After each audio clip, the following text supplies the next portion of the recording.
What happens when the creative vision that you have for your church is big, but the budget you have is small? Your church stage design gets built out of donated gutters. Let me show you how we did it.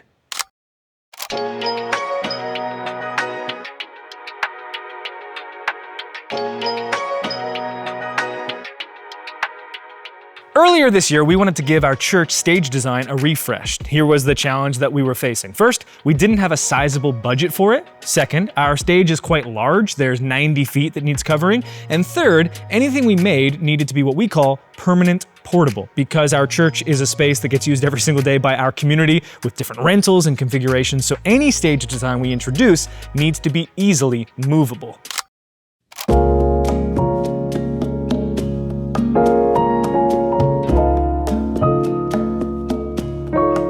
Okay, I want to know, where are the gutters? So these are right here, these kind of three larger blue fixtures. These are essentially gutters you'd find on your house.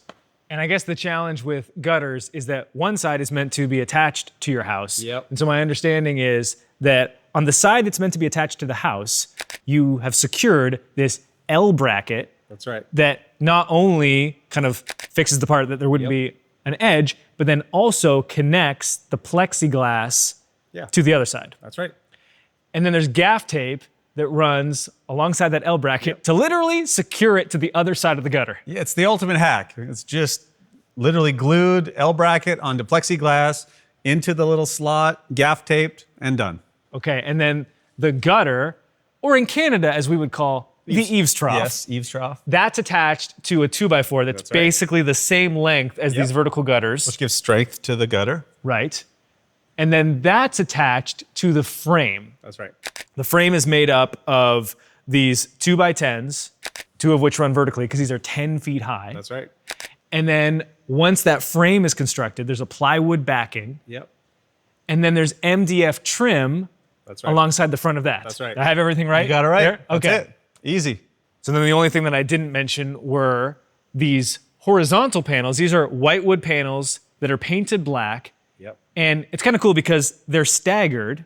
That also serves a practical function because the plywood wasn't big enough for the backing. Because they're 10 feet tall, plywood's only 8 feet, so we cut it sort of where the gaps are, but it was also aesthetic to kind of make it look a bit different and to create a shadow effect.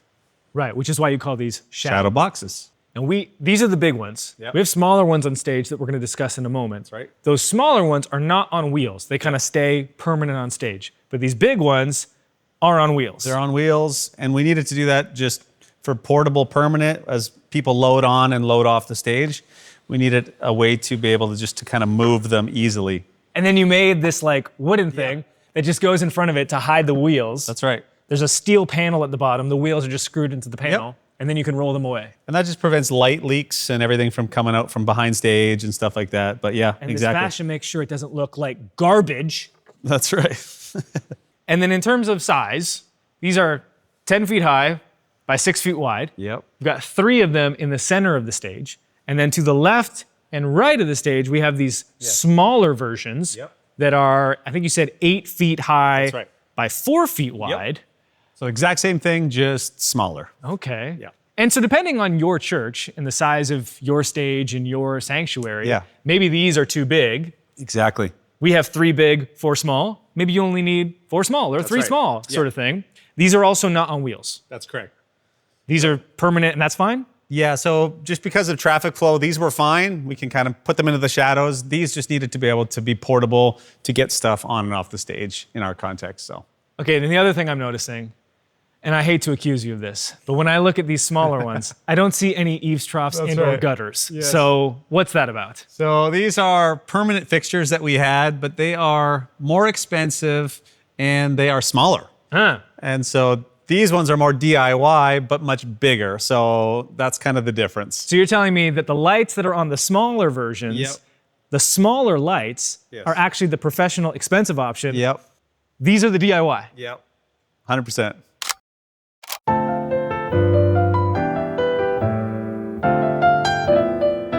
So educate me on the lighting inside of these gutters. Sure.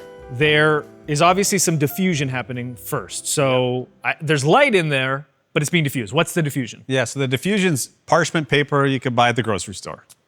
What, really? Yeah. Parchment paper? Yeah. So I use it for my chicken thighs in the oven, and Yeah, you used chicken it. thighs or pixel tape. Famously, those are the two use cases for parchment paper. And then what's the light in there? Is it So inside of there is 2 strips of what we would call pixel tape. right? A little bit different than LED tape because you can address each pixel as a part of your video. So you can play videos through it Oh, versus LED tape is just one color. so LED tape, I can make red, I can make blue, right. I can make green. Yep. Pixel tape, I can make those colors, but I could also it looks like it's doing things right now. Doing things because we're literally running a video through that pixel tape. Okay, and pixel tape, how much does that cost? So pixel tape's about $50 a roll. So a roll is 16 feet. So to do one of these, I guess, gutters, it would be about 2 rolls. Okay, so you need 6 rolls of tape, $50 per roll. So you're talking about $250 That's of right. pixel tape. Per shadow box.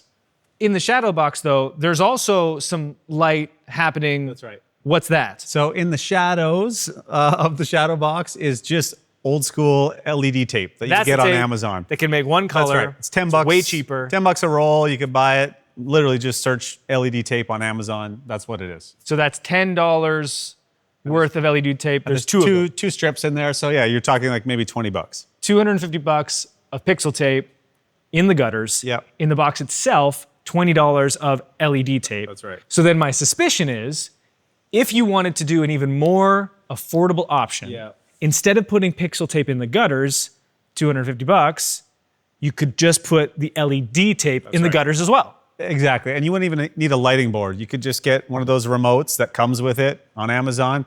You could turn it on and walk away for the morning. Right, and it would be solid blue, solid green, solid right. red. You could, every week, every Sunday, you can make it a different color. Or like this. You could do blue in the gutters and like more of a pinky purple in the back. So you could accomplish very similar, like you just wouldn't have kind of like the changing gradients of color That's right. in the gutter. Yep. So then if we're comparing our DIY version to the professional version, Yes. the smaller shadow boxes, they've got that central light fixture, which is actually 2 lights, comes from the manufacturer, ready to go. Those 2 lights, just on their own, are gonna be like more than $1,000. That's right. And that's just gonna give you one of the 3 lights you need on the box. We've got 3 that are taller. My understanding is they're 5 inches wide, which you can't even get. You cannot buy a fixture like this, which is why we built it. Why, you did it yourself. Yeah. All the pixel tape, $250. The gutters, free, versus $1,000 for a thinner and just 1 light. Somebody in our church literally donated the gutters. They pulled up and they made them for us. So the only thing really left to touch on is that the pixel tape that we have in the gutters, that goes into a decoder, and then via DMX and some Cat5, it goes into our lighting software, which is Resolume, and we're configuring and triggering a lot of things from there. If you want us to get all into like that deep stuff, that's not as inexpensive, and it's a lot more complicated. Comment below, we can consider doing a separate YouTube video all on that. What we wanted to highlight is like, you can do this exactly, replace the pixel tape with LED tape, and on an extreme budget relative to what lighting typically costs, you can get something really awesome.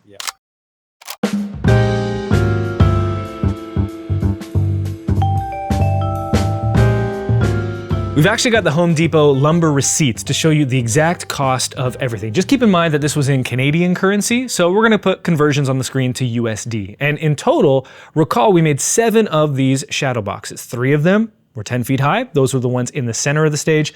The remaining 4 flanked the stage to the left and right in pairs, and those were 8 feet high. To lumber costs. The frames for each of these shadow boxes were made with 2x10s. For the taller frames, we used 2 10-foot 2x10s and 1 12-foot 2x10. The 10-foot 2x10s act as the vertical columns. We cut the 12-foot 2x10 in half and used that for the horizontal columns. For the shorter shadow boxes, same thing, we just used 3 8-foot 2x10s instead, making the smaller shadow boxes shorter, but also thinner, 4 feet wide instead of 6 feet wide. Next, we used 4-foot by 8-foot plywood panels as the backing for the boxes. For the shorter boxes, these were the right size as is. For the taller ones, we needed to use multiple and cut them to size. And this is what left us with those exposed seams on the taller boxes where the plywood came together on the back. So to cover these, but also to add more depth and visual interest to the boxes, we used 6-foot laminated whitewood panels as horizontal columns, and each box has 3 of these. Next came the trim around the frame using 1 inch by 3 inch MDF. For the taller boxes, we got MDF beams that were 144 inches tall. Each taller box needed 2 of those for the vertical trim. For the shorter boxes, along with the horizontal trim on the taller boxes, we used 96 inch MDF. Finally, each box got 3 8-foot 2x4s mounted on the front of the frames in this staggered diagonal configuration. These 2x4s are what we mounted the gutters to. So that's the total lumber cost, roughly $185 for the taller shadow boxes, about $143 for the shorter ones. Now for the lighting in the actual gutters. As previously mentioned, the gutters were donated, so no cost to us there. If you bought the gutters new, they'd cost roughly $50 per box. For the plexiglass, here's the receipt from the company that we used. For reference, we only added this plexiglass after the boxes kept getting hit with volleyballs and thus breaking the parchment paper, so feel free to skip the plexiglass altogether. And then for the remaining miscellaneous items. First, prior to assembly, we painted all the wood black. We needed about 6 gallons of black paint for all 7 boxes. The only part we didn't paint black was the plywood, which, as you'll recall, is the backing for the boxes. That we painted light gray with a gallon of paint. Add in the screws, and you get the final cost for the boxes on the screen. And one more tip to help with the affordability of a project like this is to wait for big sale days like Black Friday. And considering the published date of this episode, that's especially timely. Lighting, electronics, tech, these are the categories that see some of the biggest discounts during times like Black Friday. And so waiting for those times on the calendar to come up is one of the best ways to make these projects more affordable and really assist your church. To finish out these shadow boxes, we'd recommend using 16-foot LED tape rolls. 5 rolls will be needed for the gutters and 2 rolls for the frame. Altogether, you'll need roughly 7 rolls per large shadow box, cost about $10 each. For the smaller shadow boxes, you can cut it down to 6 rolls. So all in, you'll find the final cost for each of the shadow boxes, inclusive of the lighting, on the screen. Hey, check 1, 2, seeing how this sounds. Oh, I interrupted him. Now we're both talking at the same time. Oh, that's really making a big difference, Tristan. I'm grateful that you're always considering diffusion. You do love the Lord, don't you? I do. All right, you're still preaching. You've been known to preach. Get up on my nose, you sicko. I think this is a game. Like a parent somewhere? Oh no, you were telling us. Yeah. Me against you. I would dominate you. Oh, this looks just like me. Ah, run away, but spin move. Ah, jump, punch up, punch up. Punch up! Oh no! Look at me go! Am I alive? Eat! Whoa! Oh! Ryu Is no more. Oh.